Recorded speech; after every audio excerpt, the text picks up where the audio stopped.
Bienvenidas y bienvenidos a este su programa, ya lo dijo la Corte, en el cual analizamos los fallos emblemáticos, las sentencias más importantes del Tribunal Constitucional de México. En esta ocasión vamos a platicar con nuestras invitadas del amparo en revisión 159 diagonal 2013. Es una sentencia que nos va a permitir reflexionar sobre el llamado estado de interdicción, pero ubicándolo en el contexto más amplio de los derechos humanos de las personas con discapacidad. Para entender los alcances y el significado de esta importante sentencia, le doy la bienvenida al programa a María Fernanda Pincus. María Fernanda, bienvenida a tu programa, ya lo dijo la Corte. Muchas gracias, buen día. Igualmente. Y también le doy la bienvenida al programa a Paula Méndez. Paula, gracias por estar aquí en tu programa, ya lo dijo la Corte. Hola, gracias por la invitación. Y empezamos contigo, Paula. Cuéntanos cuáles son los hechos, cómo el caso surge, cuáles son el contexto fáctico relevante y cómo es que llega finalmente a conocimiento de la Suprema Corte de Justicia de la Nación. Paula, si fueras tan amable. Claro, Miguel. Pues mira, el caso deriva de un muchacho con discapacidad. Él tenía un diagnóstico de inteligencia limítrofe y síndrome de Asperger, y sus papás, cuando cumple la mayoría de edad, deciden tramitar un estado de interdicción, ¿no? La sentencia no relata mucho el por qué, pero pues la realidad es que yo creo que como muchas familias que se empiezan a preocupar como por el futuro de sus hijos, qué va a pasar, que pueden ser manipulados y meterse en un problema legal, ¿no? Y entonces piden un estado de interdicción, se le hacen ciertas evaluaciones a Ricardo, que es el chico, y se le dicta un estado de interdicción. Algo que es relevante es que Ricardo nunca se entera de que eso era lo que estaba ocurriendo, ¿no? Cuando se le hacen las evaluaciones, sus papás le dicen que pues es para algunos trámites del seguro y tal, pero él nunca sabe que está ocurriendo el juicio. Entonces, 3 años después del estado de interdicción, él está en algunas capacitaciones para hacerse una cosa que se llama autogestor, que es como empoderarse, empezar a defender sus derechos y tal, y ahí se entera de que existe esta cosa que se llama estado de interdicción, y pues sus papás le dicen que él tiene uno, ¿no? Que ellos le solicitaron un estado de interdicción. Y pues a Ricardo, después de tener como estas pláticas pues de empoderamiento de derechos humanos, pues no le parece tan buena idea y decide que pues va a pelear ese estado de interdicción. Entonces va con el juez familiar, le solicita que se le remueva el estado de interdicción. El juez familiar le dice que él no puede solicitar eso porque justamente no tiene capacidad jurídica, y es entonces que presenta un amparo, ¿no? Y en el amparo no solo reclama esa sentencia, sino que además reclama la constitucionalidad de los artículos del Código Civil que establecen este régimen de interdicción y la limitación a su capacidad de ejercicio. El juez de distrito le responde que pues tiene razón, lo ampara en parte, pero no por la constitucionalidad de la ley. Le dice, tienes razón porque al no haberte dado garantía de audiencia, tú no pudiste defenderte y probar que de hecho tenías mayor lucidez de la que dice tu sentencia, pero de alguna manera respalda como el contenido del Código Civil y del estado de interdicción. Y ante esto, Ricardo presenta un recurso de revisión reclamando de nueva vez las limitaciones a su capacidad jurídica por los artículos respectivos del Código Civil, además de otros derechos, ¿no? Dice que se le viola la dignidad, que se le viola la igualdad, que se le viola el derecho a expresar su voluntad, ¿no? Tiene una serie de derechos, todos relacionados con la capacidad jurídica, y impugna directamente la violación al artículo 12 de la Convención sobre los Derechos de las Personas con Discapacidad, ¿no? Ese es como su planteamiento central, y bueno, es por eso que la Corte lo atrae para resolver esa revisión. Correcto, muchas gracias, Paula, por esta claridad en el planteamiento del contexto. Y ahora vamos contigo, María Fernanda. María Fernanda Pincus, te quiero preguntar lo siguiente. Una cosa que llama mucho la atención en la revisión, en la lectura de la sentencia, es que empieza con un formato especial, con un formato distinto a lo tradicional que se llama formato de lectura fácil. ¿Por qué? ¿Por qué en este caso se hace necesario? ¿Qué aporta? ¿Cuál es el plus de que la Corte haya separado la sentencia en estas dos partes? El formato de lectura fácil, por un lado, y el formato, digamos, estándar o tradicional. ¿Cuál es la relevancia de ese encabezamiento, María Fernanda, por favor? Sí, bueno, para empezar, fue algo que solicitó la persona, ¿no? O sea, la persona solicitó que se hiciera en este formato y la razón es por un derecho que se llama accesibilidad, ¿no? Todos tenemos derecho a acceder a los servicios, a las cosas en igualdad de condiciones. Pero esta persona dice, yo necesito que se haga un ajuste para que yo pueda acceder a esta sentencia en igualdad de condiciones. A lo mejor a mí se me dificultan ciertos términos muy complicados, las sentencias están normalmente redactadas en forma muy confusa porque vamos a los antecedentes, luego vamos a cuestiones técnicas, regresamos a los antecedentes. Entonces hay personas, como en este caso, que van a solicitar que se haga un ajuste en un lenguaje más sencillo, ideas más concretas. Puede haber personas que también requieren no términos abstractos, sino dirigidos a su persona. Entonces, con base en esta necesidad de una persona en específico de acceder a una sentencia en un lenguaje sencillo, se hace esta versión de lectura fácil, ¿no? Pero esta versión de lectura fácil, pues sí quiero dejar claro que no es una ocurrencia, sino que está muy relacionado a un derecho que es la accesibilidad, pero que a la vez se relaciona con otros derechos, ¿no? Es la manera en la que puedo acceder a la justicia por mí mismo, que puedo tener como ese diálogo con jueces, y entonces pues se vuelve una obligación para los estados, ¿no? Por ahí también la Corte aclara y dice, en este caso se usó esta versión de lectura fácil de esta manera por las características de la persona, ¿no? Pero en cada caso se tendría que ajustar a las necesidades de la persona, pero es muy, muy importante para que podamos acceder a esos derechos por nosotros mismos, ¿no? Entonces, ahí toma unos lineamientos que ya se habían desarrollado en Europa de cómo hacer estas versiones de lectura fácil, porque no son resúmenes, sino es hacer la información accesible a una persona con ciertas características, ¿no? Oye, y aprovechando tu comentario, María Fernanda, pues a lo mejor aquí habría una reflexión también sobre esa barrera lingüística que muchas veces desde el derecho se crea hacia las personas que tienen que cumplir con normas jurídicas. Digo, entiendo que en el caso, como tú muy bien lo señalas, pues había una necesidad específica, ¿verdad? De hecho, la propia sustancia del caso, pues lo justifica y yo creo que hasta lo explica. Pero yo me llevo de aquí también un mensaje, no lo compartes, Fernanda, de que, caramba, tenemos que hacer un esfuerzo mayor los profesionales del derecho por hacernos entender, por hacer accesible la norma o la argumentación, en fin, lo que cada quien haga, ¿no? Pero esto podría ser aplicado a otros casos incluso, ¿no, Fernanda?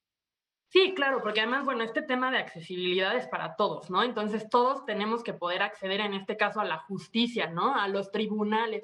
Y está bien que tengas asesoría de un abogado o abogada, pero sí tienes que tú poder entender qué te están diciendo, ¿no? Cuántas personas que no se ven involucradas en algún tipo de caso jurídico, pues necesitan necesaria, o sea, es como un requisito, tengo que ir con un abogado, cuando tú eres la persona interesada y tendrías que poder entenderlo, ¿no? Entonces, tanto lenguaje sencillo como pues ideas no tan rebuscadas, al final estás resolviendo las problemáticas de las personas, ¿no? Entonces, las personas tendrían que poder saber qué se está diciendo sobre las situaciones a las que se enfrentan. Entonces, claro que sí.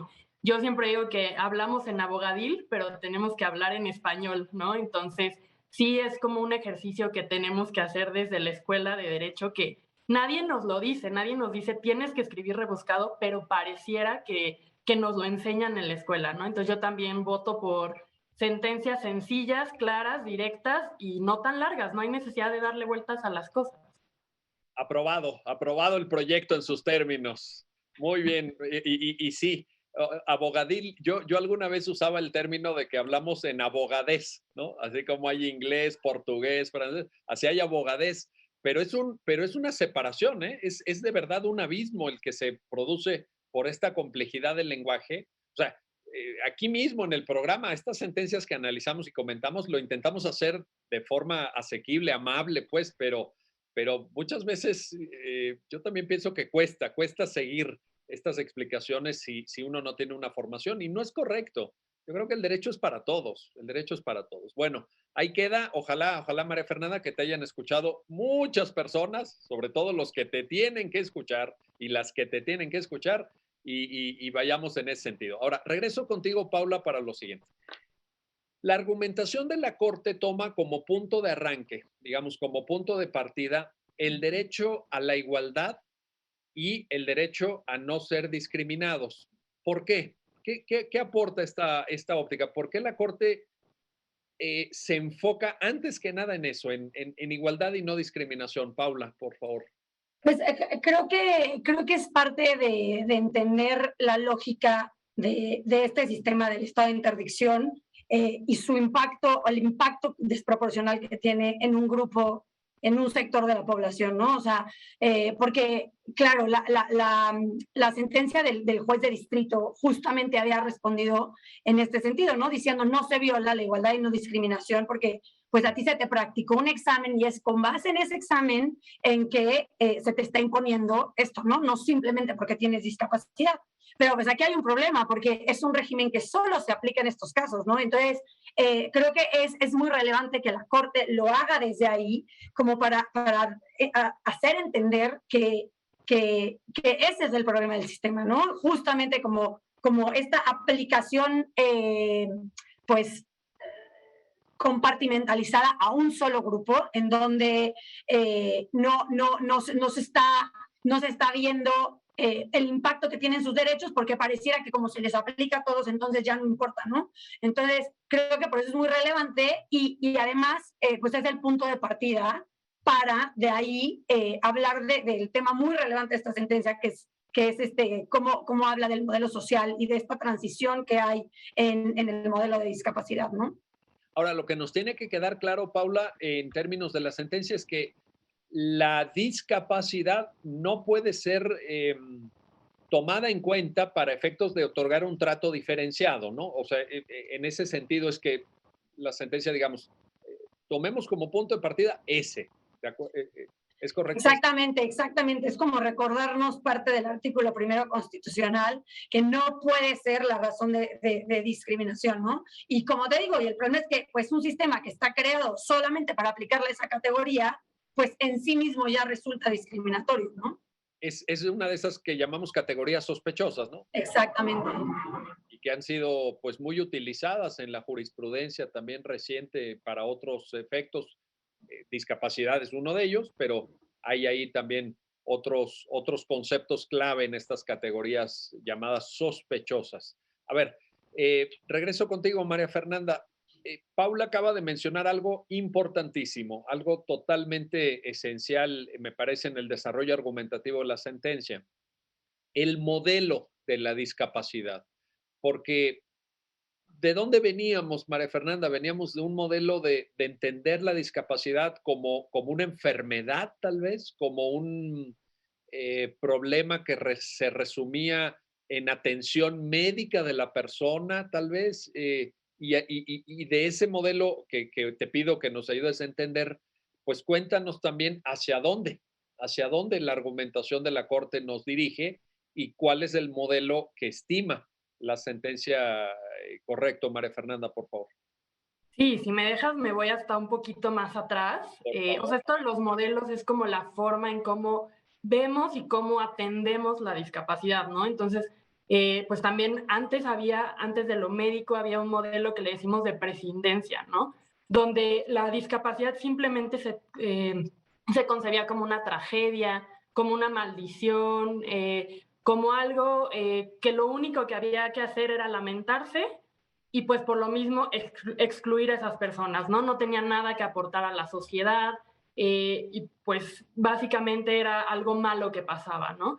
Y después fue que se empezó a abordar el tema como un problema médico, ¿no? Hasta la Organización Mundial de la Salud decía que la discapacidad era una enfermedad y por lo tanto pues ya había algo que hacer, pero eso que había que hacer era rehabilitar a la persona, que la persona lograra ser, ahí es donde se empezó a usar el término normal, ¿no? Que la persona fuera normal, que la persona se curara, y ahí es donde empezamos a ver también los sistemas de hospitales psiquiátricos, por ejemplo, casas en las que se rehabilitaba socialmente a las personas, se les daba una ocupación, pero aún así pues era un enfoque en el que se veía como si el problema estuviera en la persona. Es que la persona no tiene capacidad para discernir, la persona no tiene capacidad para entender, la persona no tiene capacidad para hablar, ¿no? Para moverse igual que todos los demás. Y lo que queríamos era lograr que fueran iguales a todas las demás personas y por lo tanto las queríamos rehabilitar, ¿no? Y ahí pues empezó a ver que se desconocían los factores sociales que generan la discapacidad, ¿no? Entonces, hasta la misma Organización Mundial de la Salud reconoce esto, empieza a cambiar sus criterios y dice, oigan, a ver, no es como un problema de la persona, es un problema de que el mundo no está construida para todas las personas, solo está construido para cierto tipo de personas, ¿no? Y eso es a lo que le vamos a llamar modelo social. Nos vamos a fijar en lo social, en el entorno, en las actitudes. Y entonces ahí se empieza a concebir a la discapacidad como una interacción entre personas que tienen una diversidad funcional y barreras en el entorno que generan una exclusión, que no les permiten gozar de sus derechos igual que todos los demás o que no les permiten acceder a los servicios, ¿no? Y entonces vamos poniendo atención en esas barreras, ¿no? Ya la persona no puede caminar, no, acá ya vamos a decir, la persona se mueve en silla de ruedas, pero hay unas escaleras que no le permiten acceder a la escuela, ¿no? Y entonces ponemos el énfasis no en tu persona, rehabilítate, sino en tu entorno tienes que ser accesible para todas las personas, tu entorno tienes unas barreras que tenemos que eliminar. Entonces, el foco del modelo social está en esas barreras que tenemos que encontrarlas y adoptar medidas para eliminarlas, ¿no? Y esas barreras pues también pueden ser actitudinales, ¿no? Como, pues yo pienso que esta persona no es capaz, yo pienso que esta persona es peligrosa porque tiene una condición de salud y entonces, pues por eso no le doy acceso al trabajo, por ejemplo. Y entonces también esas barreras actitudinales hay que encontrarlas y hay que eliminarlas, ¿no? Entonces, con base en este nuevo modelo social que se consagra en lo que conocemos como la Convención sobre Derechos de Personas con Discapacidad, lo que vamos a hacer es detectar esas barreras, eliminarlas para generar igualdad, pero no nada más en un papel, sino en la realidad, ¿no? Entonces, ese sería el modelo social que actualmente estaría vigente y por el que tenemos que empujar, ¿no? Para que se vea reflejado en la vida cotidiana. Pues sí, tenemos que empujarlo, pero decididamente, porque yo veo que falta mucho por hacer. La mexicana es una sociedad, no estoy refiriéndome a nadie en particular, sino en general en cómo nos organizamos, muy excluyente de personas con discapacidad, infortunadamente. Ahora, Paula, te quiero preguntar lo siguiente. En este modelo que nos acaba de plantear Fernanda, el modelo social de la discapacidad, ¿qué papel juega el concepto de ajuste razonable que la sentencia menciona y que creo que pudiera ser una palanca en lo argumentativo y en lo práctico también para construir este modelo que todavía, como muy bien dice Fernanda, tenemos que empujar en México? Paula, por favor. Pues mira, el concepto de ajustes razonables que sí desarrolla aquí la sentencia, y de hecho la Corte lo ha seguido desarrollando, la verdad, en otros casos, se refiere a las modificaciones o adaptaciones que tiene que haber en el entorno para que una persona pueda accesar de manera igualitaria a cualquier derecho, ¿no? Entonces, es un complemento, por así decirlo, del derecho a la accesibilidad. O sea, cuando hablamos de accesibilidad, queremos que, bueno, las puertas tengan cierto tamaño, que el lenguaje de los trámites o de los documentos sea de cierto tipo, que podamos tener, no sé, documentos accesibles en braille, ¿no? Ahí hablamos de accesibilidad. Pero ¿qué pasa? Que partiendo de que nuestra sociedad no es accesible ahorita, o de que hay discapacidades en donde aún las medidas de accesibilidad no van a ser suficientes porque tienen ciertas particularidades o porque esa persona tiene necesidades específicas, es que entra el concepto de ajustes razonables. Entonces, el concepto de ajustes razonables lo que trata de atender es esa necesidad particular, ¿no? Cuando hay que hacer una modificación para esa persona en una circunstancia específica y para algún derecho en específico, ¿no? Entonces, por su propia naturaleza, implica modificar y cambiar estructuras, normas, ¿no? este tipo de procesos, estas cosas que a veces como abogados también tenemos como muy cuadradas, de esto no puede ser de otra manera, pues justo el concepto de ajustes razonables invita a pensar que no pueden ser igual, porque si no, inmediatamente estamos excluyendo a algunas personas, ¿no? Entonces, así es el concepto y justo lo que dice la sentencia, ¿no? Son estos mecanismos que tenemos, como otros, como las medidas equiparadoras, como las acciones afirmativas, son otros de los mecanismos que tenemos para generar igualdad en estos grupos que necesitan estas modificaciones o adaptaciones específicas, ¿no?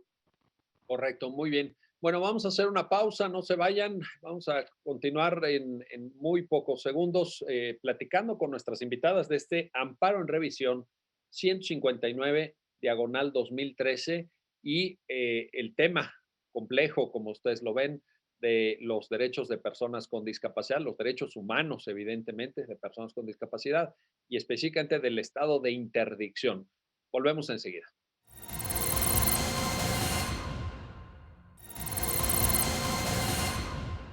Ya estamos de vuelta, ya estamos de regreso para continuar en este análisis de la sentencia que resuelve el amparo en revisión 159, diagonal 2013, con nuestras invitadas. Y quiero regresar ahora contigo, María Fernanda Pincus, para plantearte, pues, si te parece bien que entremos ya de una vez al fondo, a la sustancia misma, a la médula, porque en esto que tú planteabas al inicio del lenguaje, habrá personas, quizá no especialistas, que estén viendo el programa y digan, oye, ¿y eso del estado de interdicción qué es? Porque suena, digamos, no tan comprensible así a primera vista, ¿verdad? A bote pronto. Pues cuéntanos, Fernanda, ¿qué es el estado de interdicción, por favor, si fueras tan amable? Sí, el estado de interdicción es una regla que existe en el Código Civil, en la ley, que dice que a ciertas personas, en específico en la Ciudad de México, dice que a personas que por su estado especial de discapacidad, que no puedan gobernarse a sí mismas o manifestar su voluntad por sí mismas o por un medio que la supla, se les va a poner algo que se llama una restricción a la capacidad jurídica. ¿Qué es esa capacidad jurídica? La capacidad jurídica es el derecho que tenemos las personas mayores de 18 años, en este caso, a decidir, a tomar nuestras propias decisiones, ¿no? Nuestras decisiones sobre nuestras finanzas, sobre con quién nos casamos, sobre qué contrato de trabajo firmamos. Todas esas decisiones jurídicas las hacemos en ejercicio de este derecho a la capacidad jurídica, ¿no? Y con estas razones que les dije, cuando la ley considera que no podemos autogobernarnos o manifestar nuestra voluntad por nosotros mismos, se restringe ese derecho y entonces se nos declara en estado de interdicción, ¿no? Y entonces en el estado de interdicción nos ponen un tutor y un curador. Como se entendía, de acuerdo al Código Civil, estas figuras era que el tutor era quien iba a tomar decisiones en nuestro nombre, en nuestro mejor interés, para protegernos, y el curador iba a revisar el trabajo del tutor, ¿no? Entonces, lo que se hacía era con estas figuras sustituir la voluntad de las personas que se encontraban en este supuesto de discapacidad, ¿no? En este caso, en el caso de Ricardo, María Fernanda, ¿es la mamá la que queda como tutora? Sí, sí, su mamá es su tutriz y su papá es su curador. Correcto. A ver, pero a ver, en este sentido, Paula, pues tal como lo acaba de explicar Fernanda, uno diría, a ver, espérame, ¿qué tiene de malo eso? Al contrario, parecería una capa protectora de la persona con discapacidad. Por ejemplo, se me ocurre para evitar que otros se aprovechen de ella, que a lo mejor puedan obtener un acto jurídico ventajoso, aprovechándose de, digamos, una falta de manejo, una falta de conciencia sobre cuánto cuestan las cosas o sobre cierto trámite, en fin. Intuitivamente suena muy bien el estado de interdicción. ¿Cuál es el problema entonces, diría alguien?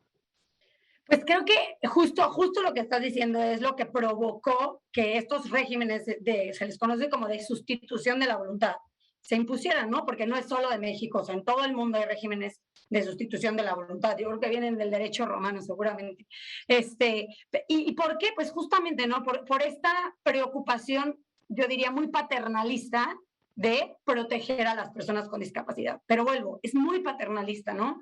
Es es como cuidamos a un niño, ¿no? O sea, yo no puedo dejar que el niño decida, pueden abusar de él, o incluso un miedo a que la persona tome malas decisiones, ¿no? Entonces, con estas preocupaciones, pues sí, muy paternalistas, se crean estos sistemas en donde se dice, bueno, mejor que esa persona no lo haga, lo hacemos por él, ¿no? Entonces, como tú dices, bueno, ¿qué tiene de malo? Pues, ¿qué tiene de malo? Que lo que hemos visto a través de la historia es que eso genera muchas violaciones a sus derechos. Entonces, en un primer término es porque las personas no dejan de ser como dueños de su propia vida, ¿no? O sea, tú imagina que no puedes decidir con quién quieres vivir, en dónde quieres vivir, si quieres trabajar o no quieres trabajar, qué quieres hacer con ese dinero con el que trabajas.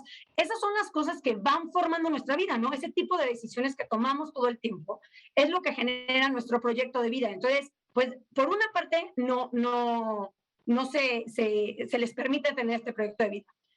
De la otra parte, se prestan muchísimos abusos, muchísimos, ¿no? Hay otros casos que la Corte ha visto ya, porque ya van como 5 que ha visto de estado de intervención, en donde en varios de ellos se notan muchas situaciones de abuso. En este la verdad es que no, o sea, su tutor y su curador eran sus padres, y entonces eso genera pues una situación en donde veían por Ricardo, le preguntaban qué quería, ¿no? Y entonces no se daba de una manera pues tan violatoria de sus derechos, pero esa no es la circunstancia de todas las personas, ¿no? Entonces, de alguna manera, yo lo que digo siempre es, le estamos dando la llave a alguien para que la abra y se cometan todos los abusos que quiera cometer. Y entonces depende de si la persona quiere usar o no quiere usar la llave, pero la llave la tiene. Entonces, eso en sí mismo es problemático, ¿no? Y en un tercer problema es que lo que se empezó a ver en la práctica es que de hecho tampoco les ayudaban, ¿no? De hecho, en México, la mayoría de las personas con discapacidad no tenían esta interdicción. ¿Por qué? Porque no les era útil, porque era engorroso, porque implicaba trámites, cuestiones legales y no les beneficiaba en muchas cosas. Lo que las familias y las personas con discapacidad quieren es apoyos, ¿no? Y aquí al final, pues sigue siendo un tema de mi única solución es que alguien lo haga por ti. Y lo que busca el modelo social en términos de capacidad jurídica es quitarnos justo esta fórmula de no lo puedes hacer tú, lo hago por ti. Sino, ¿por qué no lo puedes hacer tú? Porque necesitas apoyos y entonces lo que voy a hacer es darte esos apoyos para que tú puedas ejercer el derecho por ti mismo. Entonces, no lo va a hacer alguien más por ti.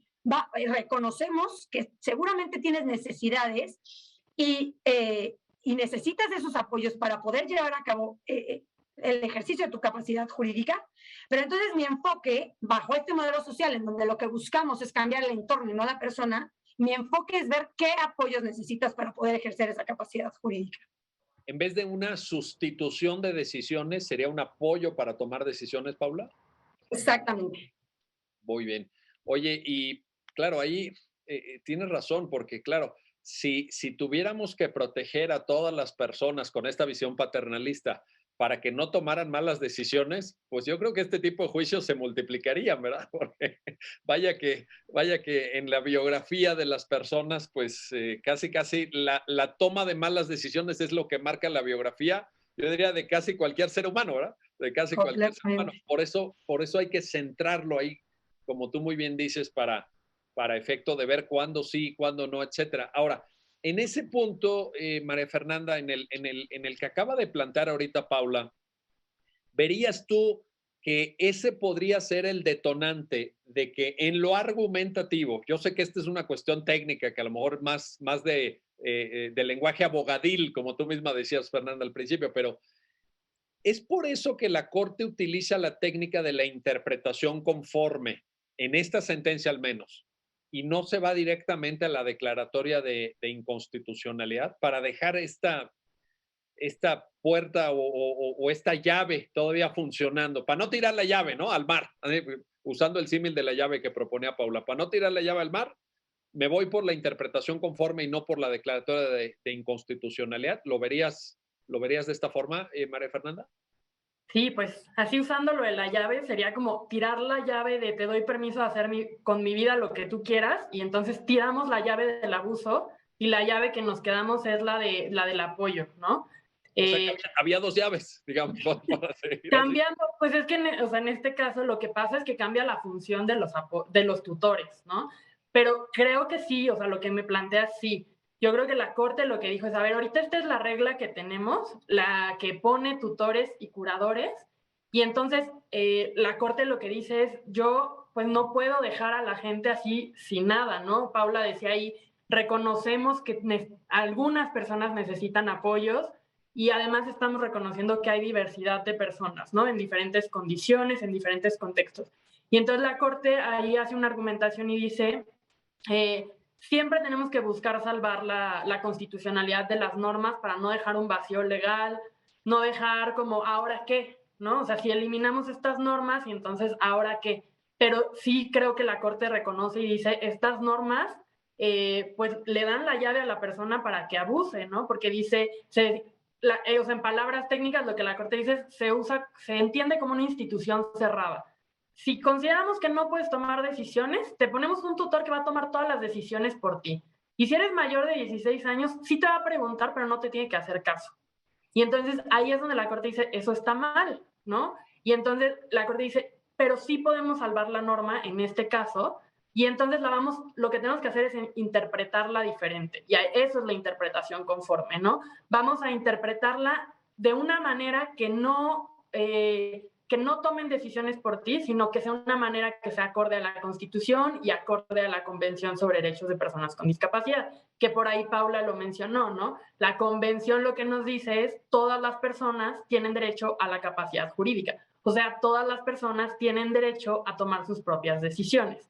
Y entonces creo que la interpretación conforme lo que haría sería, vamos a salvar esta norma, o sea, no la vamos a declarar inconstitucional, no la vamos a sacar del código, pero la tenemos que entender a la luz del Código Civil, ¿no? Digo, a la luz de la Convención. Y ahí, pues nada más como tú adelantabas, ¿no? En este caso, porque este caso ya no es el criterio vigente, creo que también habría que decirlo, ¿no? La última sentencia que dictó la Corte es muy, muy reciente, es el amparo directo 4/2021, y solamente pues para dejarlo ahí anotado, ¿no? Que este criterio ha ido evolucionando como todas las reglas del derecho, ¿no?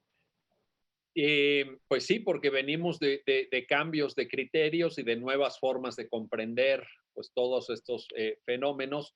Y en este sentido, Paula, te preguntaría, ¿qué tan relevante es en la parte de la sentencia donde menciona que dentro del concepto de discapacidad tampoco podemos tener una concepción unitaria, sino que hay que enfocarnos a diversidades funcionales? Eh, Es tipos súper de... importante. A ver, cuéntanos, Yo, cuéntanos. yo creo que es uno de los grandes errores que se comete cuando se habla de discapacidad, ¿no? O sea, que pensamos que es un grupo homogéneo y es un grupo extremadamente diverso, ¿no? O sea, desde tipos de discapacidad, aún una persona teniendo exactamente el mismo diagnóstico, los actores contextuales, sociales de esa persona, hacen que esa persona pueda tener una vida completamente distinta, con posibilidad de ejercer sus derechos de manera completamente distinta. Y entonces, entender eso es muy importante porque creo que en general, en materia de discapacidad, lo que nos ha traído el modelo social es dejar de pensar en sistemas totalitarios y pensar en sistemas flexibles. Todo es caso por caso en discapacidad. ¿Por qué? Justamente, ¿no? O sea, porque los agrupamos pues por una cuestión práctica y porque sufren de los mismos tipos de abusos, violaciones, obstáculos, pero dentro del grupo hay una enorme diversidad, ¿no? Entonces, creo que también eso es algo importante que decir. Inclusive en este mismo tema, no es el mismo el impacto del tema de los obstáculos a la capacidad jurídica para una persona usuaria de silla de ruedas que para una persona con una discapacidad intelectual, ¿no? Entonces, inclusive porque luego cuando hablamos de estos temas, dicen, bueno, claro, o sea, las personas que tienen una discapacidad motriz, claro que pueden tomar decisiones. No, bueno, es que a ellas nunca o sea, a la mayoría de las personas con discapacidad motriz nunca se les ha restringido la capacidad jurídica, ¿no? O sea, hay subgrupos dentro del grupo de discapacidad que ciertos derechos se les restringen más que otros, ¿no? Al igual que, por ejemplo, la accesibilidad se le restringe más a las personas con problemas de movilidad, ¿no? Entonces, entender esto creo que es de suma importancia para el caso y en general para los temas de discapacidad. ¿Esto cómo se proyecta, Paula, en el contexto de la sentencia, en la argumentación que la Corte presenta respecto al juez que conoce originalmente de la solicitud de interdicción? Porque entiendo que esto es así como lo estás explicando, con esa claridad, de manera tan directa, comporta una serie de obligaciones del juzgador de origen. El juzgador de origen no puede decir, es decir, me parece que la concepción de la Corte no es o discapacidad 100% o capacidad 100%, sino que se van hacia estos esquemas flexibles. Cuéntanos eso. Pensemos así, Paula. Si te estuviera escuchando un juez de primera instancia, una jueza, un juez de primera instancia, y se estuviera preguntando al escucharte, bueno, ¿yo qué debo hacer específicamente a raíz de estos conceptos? ¿Qué le dirías, Paula? Pues creo que justo el primer gran avance con esta sentencia es entender que el juez tiene que tratar el caso por caso, ¿no? Uno de los grandes problemas que tiene el estado de interdicción, porque así se sigue aplicando lamentablemente, es que es a rajatabla, ¿no? O sea, yo simplemente confirmo que hay discapacidad y le aplico exactamente lo mismo a cualquier persona. Y entonces, uno de los grandes avances de esta sentencia es decir, no, juez, te tienes que entrevistar con la persona. Tienes que llevarte de información diversa, no basta con un diagnóstico médico, porque un diagnóstico médico no dice absolutamente nada. O sea, eso que pone ahí de la edad de la persona es de 6 puntos no sé qué años, si tú platicas con Ricardo, no es una persona de 6 puntos no sé cuántos años, ¿no? Aunque eso diga el diagnóstico médico. Entonces, habla, por ejemplo, de la interdisciplinariedad de los estudios que tienen que participar en determinar qué cosas y qué cosas no puede hacer la persona y qué cosas con apoyo y qué cosas puede hacer por sí misma, ¿no? Entonces, esto es, no basta con un estudio médico, hay que entrevistarse con la psicóloga que atiende a la persona, con su empleador, con sus padres, con su maestra de la escuela, ¿no? Entender como la complejidad de la vida de la persona y no simplemente como el papel que nos dice qué enfermedad, entre comillas, tiene, ¿no? Entonces, creo que eso es lo primero. Y algo que yo cuando les doy clases a los jueces de capacidad jurídica siempre les digo es preguntar. La persona es la que mejor sabe qué necesita, cómo puede ejercer ese derecho. Entonces, a mí me parece que ese es el gran aprendizaje de esta sentencia, ¿no? Entender que todo es caso por caso, que el juez tiene que tener, pues lamentablemente porque sabemos la carga que tienen los jueces familiares, pero que tiene que tener una atención personalizada para estos casos, porque de otra manera va a emitir una sentencia que no se va a pegar a la realidad de vida de la persona y entonces o le va a generar más obstáculos o no le va a crear herramientas que le permitan verdaderamente ejercer su capacidad jurídica, ¿no? Eso por un lado. Y por el otro lo que dices, ¿no?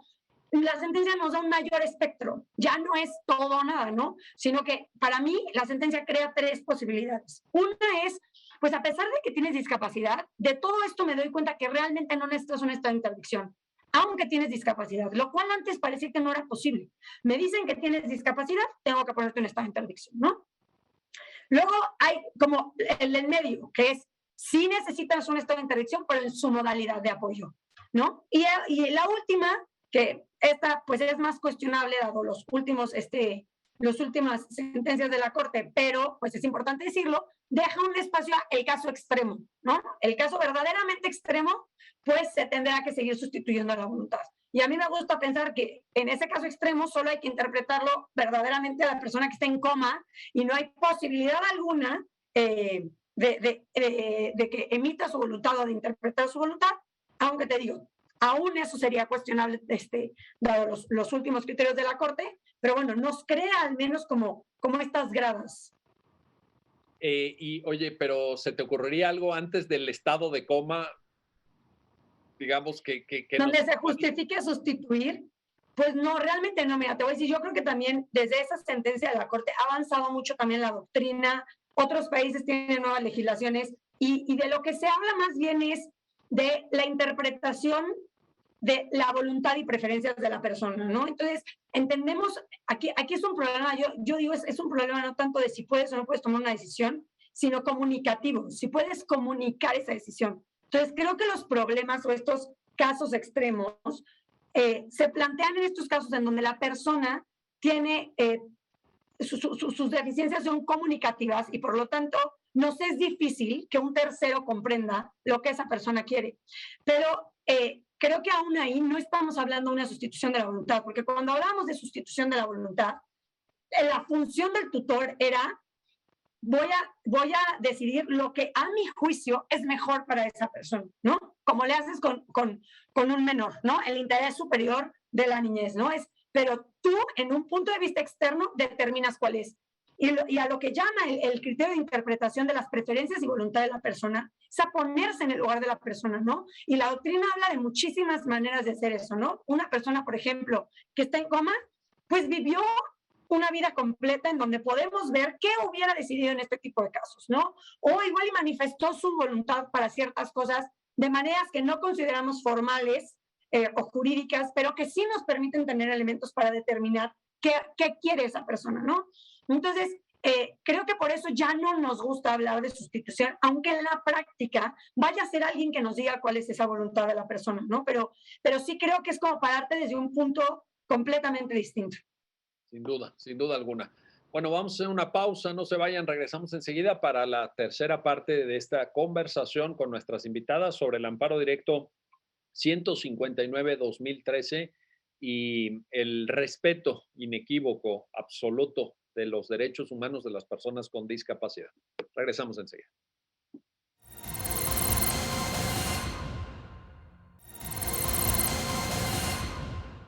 Ya estamos de vuelta, ya estamos de regreso para esta tercera parte de la conversación con nuestras invitadas sobre el amparo directo 159-2013. Y quiero regresar ahora con Fernanda Pincus, para que nos ayudes a entender cómo esto que nos estaba platicando Paula, esta visión más flexible por cuanto hace al reconocimiento de las diversidades funcionales, a entender que la discapacidad no es un concepto unitario, no es un solo cajón donde ahí hay que acomodar todo y ahí tiene que caber todo y no hay ninguna otra posibilidad. Pero la pregunta es cómo se proyecta esto también en un elemento que la sentencia pone, Fernanda, que es el tiempo. También esto, hay una dimensión temporal aquí, porque lo que puede ser un estadio específico de una persona con discapacidad en un momento, con el paso de los años puede cambiar. Ahí, ¿qué nos dice la sentencia y cómo esto también se proyecta? Se lo pregunté a Paula y ahora te lo pregunto a ti, hacia los deberes de los juzgadores en instancias, digamos, ordinarias. María Fernanda, por favor. Sí, bueno, para adelantarlo, ¿no? La Corte dice hay que estarlo revisando. Pero ¿cómo vamos a entender esto? Como juntándolo un poco con lo que hemos venido platicando, ¿no? O sea, modelo social de la discapacidad, interpretación conforme del estado de interdicción. ¿Qué significa esto en el tiempo? Esto sí, en esta sentencia lo que se dijo es, la función de tutor va a ser de asistencia en la toma de decisiones. Entonces no va a tomar decisiones por esa persona, sino le va a asistir. Y entonces esa asistencia pues la va a requerir de manera diferente a lo largo del tiempo y también para distintos ámbitos de su vida, ¿no? Entonces la Corte ahí nos pone unos ejemplos, ¿no? Decisiones en relación a la vida cotidiana, ¿no? Como lo que decía Paula, ¿dónde voy a vivir? Decisiones hasta de cuidado personal, ¿no? Decisiones médicas, decisiones patrimoniales, nos dice la Corte. Entonces, puede ser que yo requiera asistencia a lo mejor hasta para las cosas de la vida cotidiana, ¿no? ¿Qué me voy a poner? Pensamos justo en estas personas que no tienen mucha autonomía porque nunca se les ha dado esa libertad de tomar decisiones cotidianas y entonces a lo mejor en un principio requieren una asistencia muy intensa. Y entonces esa asistencia muy intensa va a ser dedicada a fortalecer la autonomía de la persona y que pueda ir tomando decisiones cotidianas, ¿no? ¿Qué voy a comer? Porque pues ahí justo, ¿no? Pues comer este tipo de cosas puede tener más contenido nutrimental que estas otras. Y entonces yo voy adquiriendo autonomía, ya decido qué como, dónde compro el súper, cómo se paga. Y entonces el juez, por ejemplo, ahí podría hacer una revisión. Y entonces ya decir, pues la persona ya adquirió más autonomía, ya no necesita apoyos para esas cosas. Entonces ahora a lo mejor los apoyos se van a quedar solamente para las cuestiones grandes, ¿no? Para las personas que sí tienen un patrimonio muy grande y que a lo mejor manejar cantidades de dinero muy grande puede ser complicado, ¿no? Entonces, esa revisión constante de cuáles son las condiciones de la persona, pero que antes solamente se hacía una evaluación psiquiátrica y decían, sí, ahí sigue el diagnóstico y hasta ponían, ¿no? Esta condición es crónica, incurable, irreversible. Ya no estaríamos en ese sentido, ya estaríamos en un sentido de hay que evaluar esas condiciones del entorno, ¿no? La persona puede acceder a los servicios del banco o los servicios del banco no son accesibles. Esa persona puede acceder a servicios culturales o no son accesibles. Entonces, hay que ver cómo ponemos esos apoyos para justamente lo que decíamos, ¿no? Ir eliminando esas barreras. Claro, no puede acceder al banco porque el formato del banco no está en braille, porque sí tenemos códigos civiles que interdictaban por razón de, por una discapacidad visual. Entonces, por ejemplo, pues entonces ahí hay que hacer un ajuste, que el contrato del banco esté en braille, y ese ya es un apoyo también, ¿no? Entonces, ¿cómo vamos a concebir esto? Lo vamos a concebir que cambia a lo largo del tiempo conforme la persona va adquiriendo mayor autonomía, pero cambia no en el sentido de que ahora ya tiene más derechos, ahora tiene menos derechos. El derecho al apoyo siempre está, y entonces solo hay que ver cómo se adecua a las condiciones de esa persona. Y entonces la Corte lo que nos dice es no va a ser solo una evaluación médica, sino vamos a hacer una evaluación que puede ser con pedagogos, que puede ser con trabajadores sociales, que puede ser con psicólogos, va a ser una evaluación más completa. Hasta dice, pueden participar las personas familiares, amigos de esta persona, pues para ver en qué requiere esos apoyos a lo largo de su vida. O al contrario, ¿no? Las personas que a lo mejor la condición va dificultando ciertas tareas de la vida cotidiana. Oye, y en este sentido, Paula, regreso contigo, Paula Méndez. A ver, en esto que Fernanda nos acaba de explicar de manera tan puntual, ¿podríamos afirmar entonces que en este tipo de procesos judiciales de interdicción no estaríamos frente a la posibilidad de la cosa juzgada, digamos, como un final? Porque siempre habría la posibilidad o la puerta estaría abierta a una retroalimentación del juzgador, ¿no? Para ver cómo está la situación de la persona con discapacidad. ¿Es correcto esto? Sí, completamente. De hecho, es otra de las cosas que dice la sentencia, basándose en el artículo 12, que habla de que tiene que haber revisiones periódicas. Igualmente obliga a esto, ¿no? Como tú dices, es que no es que hay cosas juzgadas, o sea, tiene que haber esta supervisión del juez de manera,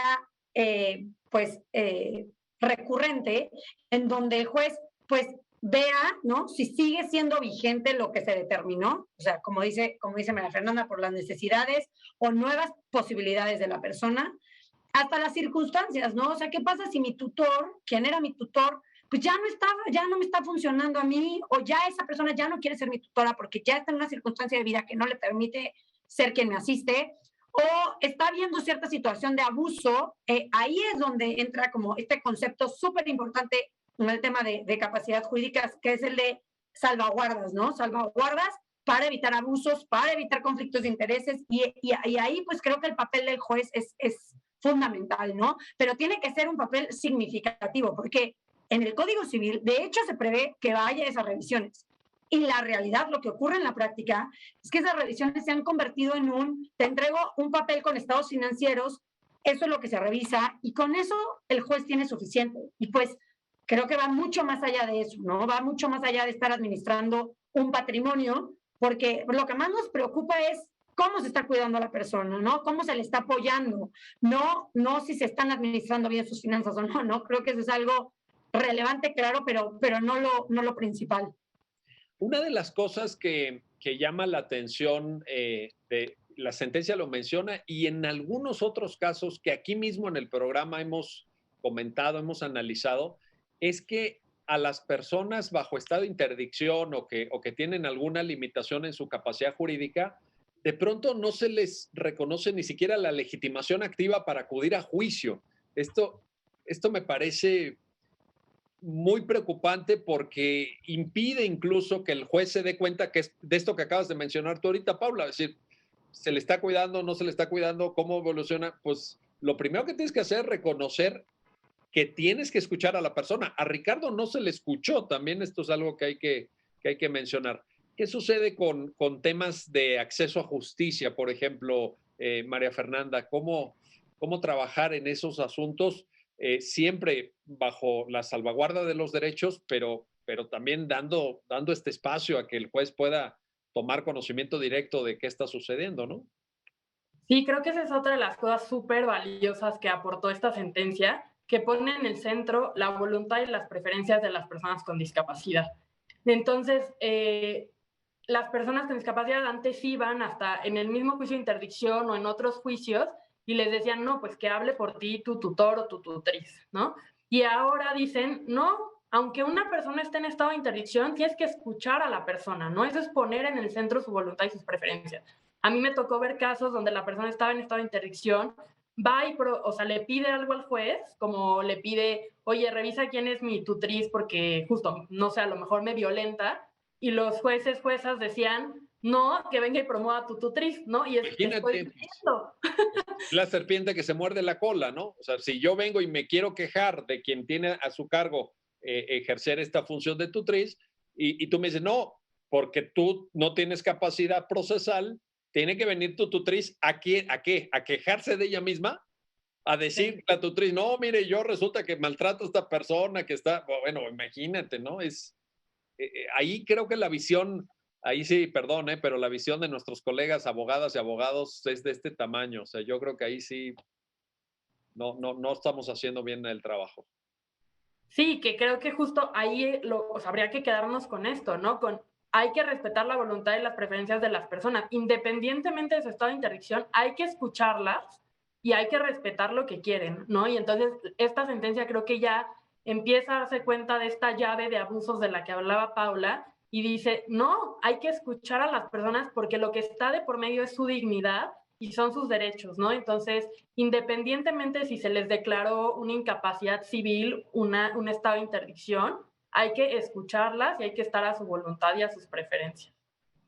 Para ello es importante también, Paula, porque la sentencia lo menciona y quizá valga la pena destacarlo para que estén informados quienes están viendo el programa.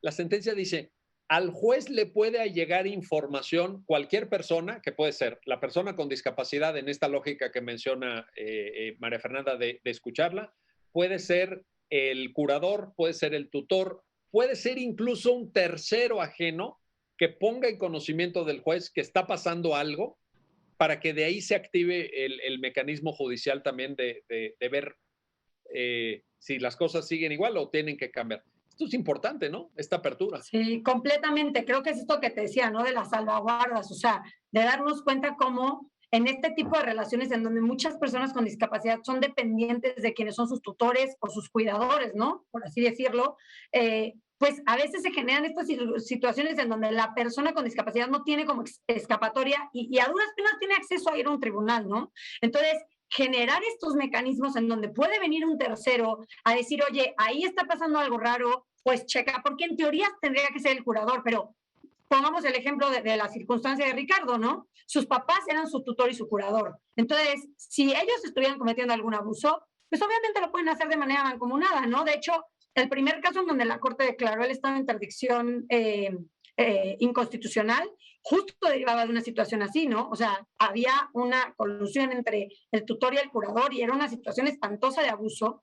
Entonces, creo que claro, que haya un tercero que venga y diga, oye, estoy viendo que ahí está pasando algo, juez revisa, es muy relevante, pero como también dice Marifer, siempre buscando respetar la voluntad y preferencias, ¿no? Porque también luego eso pasa, que se ven muchos casos en donde el juez, queriendo proteger a la persona con discapacidad, o sea, yo he visto que inclusive dicen, como ajuste razonable, te pongo un representante especial, porque bueno, ahorita tu representante no te gusta, y la persona diciendo, oye, pero yo ya tengo a mi abogado, quiero actuar por mí mismo, ya estoy asesorado jurídicamente, no lo necesito, y que el juez impone cosas en contra de la voluntad de la persona, en teoría en su protección, ¿no? Entonces, es esto que decíamos, ¿no? De cuestionarnos esa protección que sea desde un parámetro de derechos humanos y no de un paternalismo, ¿no?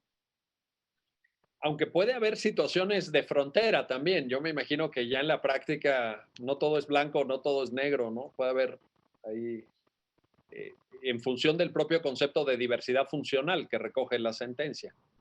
En fin, una conclusión, María Fernanda, estamos a un minuto de terminar el programa. Derechos de personas con discapacidad, pero visión plural de los derechos y de la propia concepción de la discapacidad. ¿Concluirías en ese sentido o qué nos quieres compartir, por favor? Sí, pues yo la conclusión casi que me quedaría con lo pasado, respetar la voluntad y las preferencias de la persona con discapacidad y si requiere apoyos para ejercer ese derecho de toma de decisiones, darlos, ¿no? Hacer que la comunicación sea accesible, que los edificios sean accesibles, entonces ahí sí poner apoyos, hacer ajustes razonables y hasta hacer ajustes en el procedimiento. La Corte, de hecho, decía la persona puede acudir al juicio con una persona de su confianza. Y eso sería un ajuste de procedimiento. Entonces, hacer ajustes, dar apoyos, no sustituir la voluntad. Ahí está el mensaje. Paula Méndez, María Fernanda Pincus, gracias a las dos por ayudarnos a entender el alcance de esta sentencia y gracias a usted que hace posible su programa, ya lo dijo la Corte, en el cual analizamos los fallos emblemáticos, las sentencias más importantes del Tribunal Constitucional de México. Hasta pronto.